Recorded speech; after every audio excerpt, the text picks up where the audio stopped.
My name is Rachel Carter. I'm 33 years old, and for 11 years, I believed the little bakery I built from scratch was the one thing my family would never try to take from me. I was wrong. It happened on a Tuesday morning. I unlocked the bakery at 5:12 a.m., just like I had every weekday for years. But when I switched on the lights, a stranger was standing behind my counter. He was wearing a gray suit and holding a folder. He looked at me and said, "You're Rachel Carter?" "Yes." He slowly lowered the folder. "Then we need to talk." I stared at him. "Who are you?" "My name is Daniel Brooks. I just purchased this business." I actually laughed. "You purchased what?" "The bakery." My smile disappeared. "This is my bakery."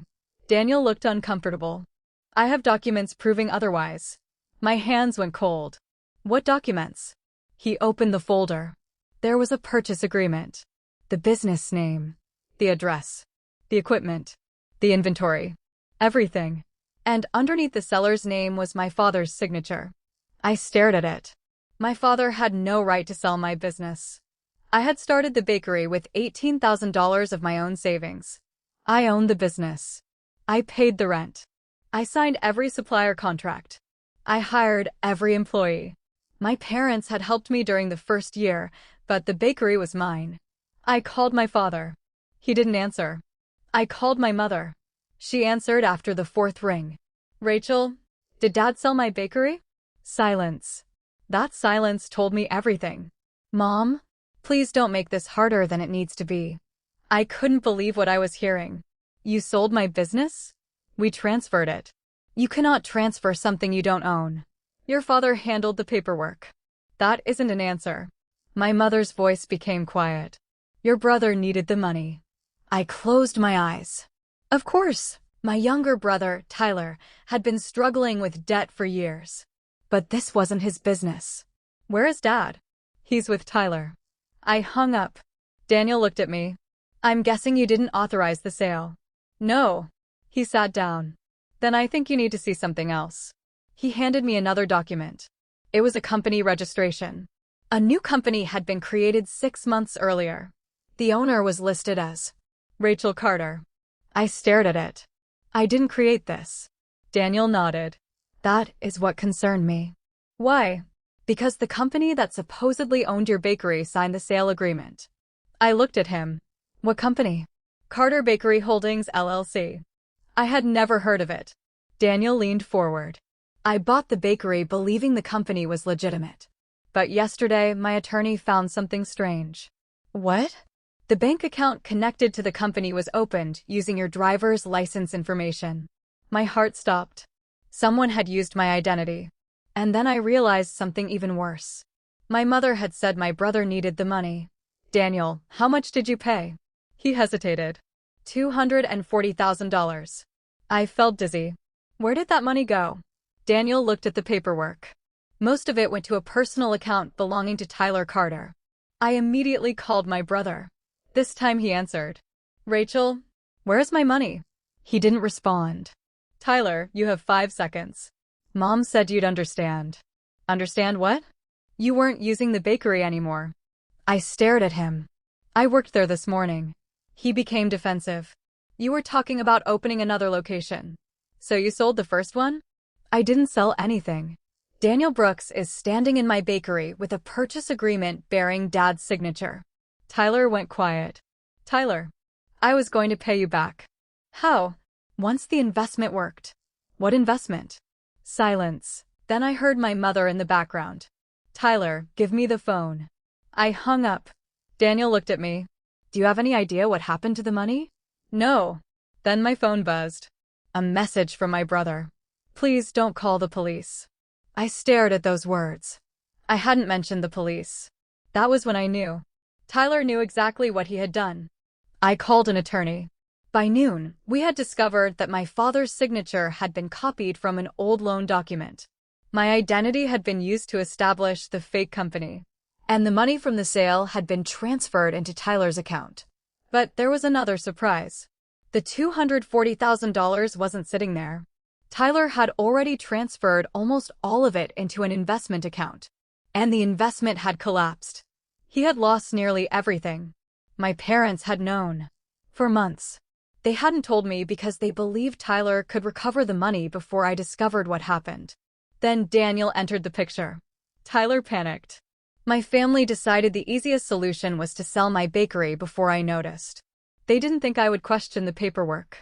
They didn't think the buyer would investigate. And most importantly, they didn't think I would fight back. That evening, my parents came to my apartment. My father looked exhausted. "Rachel, we can fix this." I stared at him. "You sold my company." "I was trying to protect Tyler." "You forged paperwork." "I didn't forge anything." "You signed documents claiming you represented a company you didn't own." He looked away. My mother started crying. "Your brother made a terrible mistake." "No." I shook my head. "Tyler made several choices." My father looked at me. "You're his sister. And you're my father." The room went quiet. Why was his future worth risking mine? My mother whispered.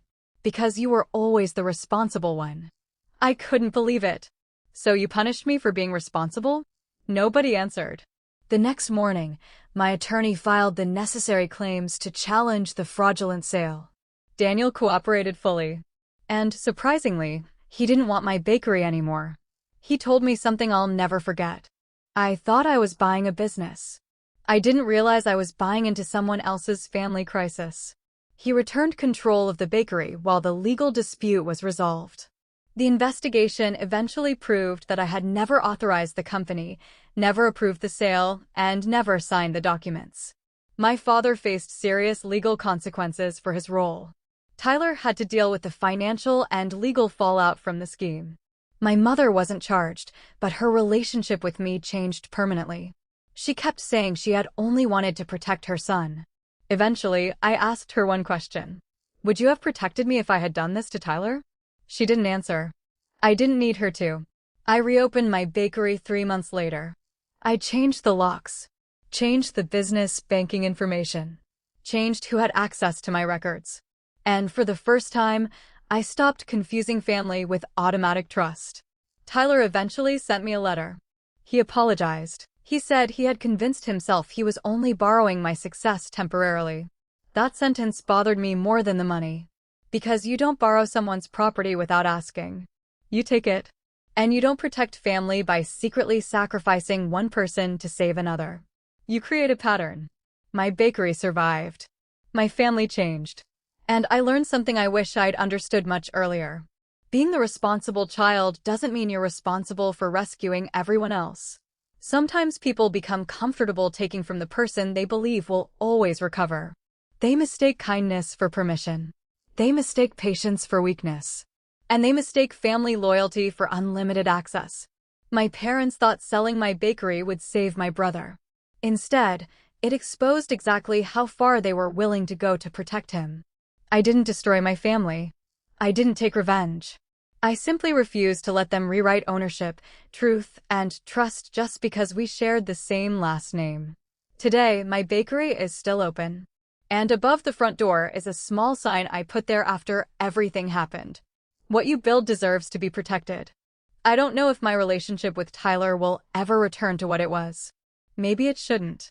Because forgiveness doesn't require handing someone the keys again. And loving your family doesn't mean letting them spend your future to pay for their mistakes.